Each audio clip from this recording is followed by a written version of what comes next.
नमस्कार मंडळी. आज आपण अतिशय हेल्दी आणि अतिशय पौष्टिक थंडाई कशी बनवायची ते एवढेच बघणार आहोत. त्यासाठी काय काय साहित्य पाहिजे ते सर्व साहित्य मी खाली सविस्तर लिहून दिलेलं आहे.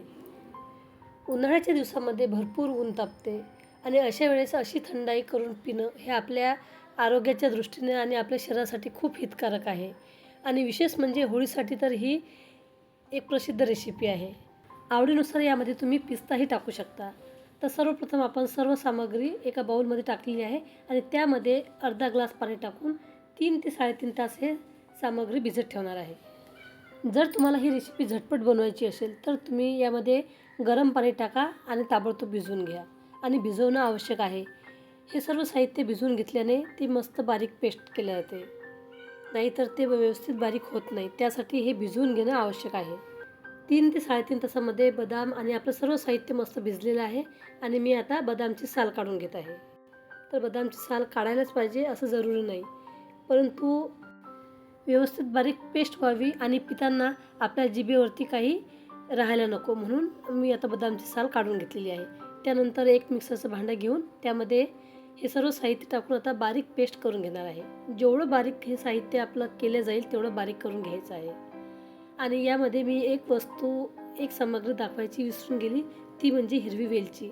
तर आपल्याला 2 मस्त काळ्या दाण्याची हिरवी वेलची घ्यायची आहे, मस्त भरलेली. 2 वेलच्या नाहीतर मग 3 घ्या.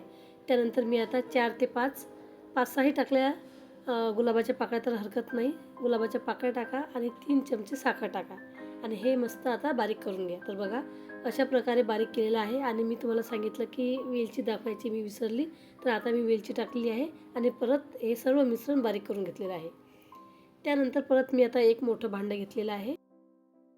यामध्ये आता 2 ते 3 चमचे आपण बारीक केलेली पेस्ट घ्यायची आहे. अर्धा लिटर दूध टाकायचं आहे. तुम्ही किती बनवता त्यानुसार तुम्ही ही पेस्ट घ्या आणि दूध घ्या. 2 ग्लासासाठी अर्धा लिटर दूध आणि 2 ते 3 चमचे ही पेस्ट. त्यानंतर तुम्हाला गोड पाहिजे असेल तर आणखी चवीनुसार साखर टाकू शकता आणि ही पेस्ट मस्त बारीक करून घेऊ शकता. दुधासोबत आपल्याला मस्त हे एकजीव करून घ्यायचं आहे.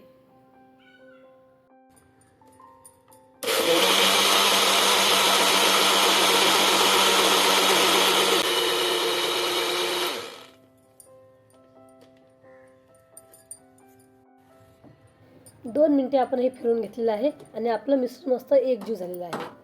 तरीसुद्धा जे थोडंसं जाडसर प्रमाण यामध्ये राहिलं असेल, विलायची झाली किंवा इतर काही जाडसर राहिलं असेल तर ते तुम्ही चाळणीने गाळून घेऊ शकता किंवा असंही सर्व करून घेऊ शकता. तर मी एकामध्ये केसर टाकणार आहे आणि एकामध्ये पिस्त्याचे काप, म्हणजे एक ट्रेडिशनल आणि एक केसरयुक्त. वेगवेगळ्या फ्लेवरमध्ये तुम्ही ही थंडाई बनवू शकता. गुलाब फ्लेवर, वाळा फ्लेवर, वेगवेगळे फ्लेवर्स इसेन्स आपल्याला मिळतात, तर ते टाकून आपण वेगवेगळी थंडाई बनवू शकतो. तर आता मी चहा गाळायची गाळणी घेतलेली आहे आणि त्याने हे मिश्रण गाळून घेत आहे. अतिशय स्वादिष्ट मधुर थंडाई तयार झालेली आहे. तर ती आता आपण सर्व करून घेत आहे. तर एकामध्ये टाकणार आहे केसरचं दूध आणि एकामध्ये थोड्याशा गुलाबाच्या पाकळ्या आणि पिस्ता. सजवण्यासाठी हे साहित्य मी वापरलेलं आहे. रेसिपी आवडली तर नक्की येत्या होळीला तुम्ही ही रेसिपी करून बघा आणि त्याचा आस्वाद घेऊन कमेंटमध्ये तुम्हाला आवडली की नाही हे लिहून मला कळवा. रेसिपी आवडली तर रेसिपीला लाईक करा, कमेंट करा आणि शेअरसुद्धा करा. अशाच प्रकारच्या नवनवीन पारंपरिक रेसिपी आपल्या चॅनलवरती मी अपलोड करणार आहे. तर त्या तुम्हाला बघायच्या असेल, इच्छा असेल, आवडत असेल तर विदर्भ स्पेशल पाककला आणि संस्कृती या चॅनलला जुळून राहा. बाजूला म्हणजे चॅनलला सबस्क्राईब करा, बाजूला घंटीचं बटन असते त्याच्यावर देखील क्लिक करा, जेणेकरून जेही व्हिडिओ मी अपलोड करेल त्याची माहिती तुमच्या मोबाईलवरती लगेच येईल आणि माझे येणारे पुढील व्हिडिओ तुम्ही न मिस करता सहज बघू शकाल. तर आता आपली थंडाई आपण सर्व करून घेतलेली आहे आणि मस्त थंडगार ही आता प्यायला घ्यायची आहे. तर तुम्ही यामध्ये एखादा 2 बर्फाचा तुकडा टाकू शकता किंवा 5 ते 10 मिनिट हे ग्लास फ्रीजमध्ये ठेवून थंडगार थंडाई प्यायला घेऊ शकता. तर आता थोड्याशा मी गुलाबाच्या पाकळ्या याच्यावरती तोडून टाकलेले आहे. दिसायला खूप सुंदर ही थंडाई तयार झालेली आहे आणि चवीलासुद्धा अप्रतिम आहे.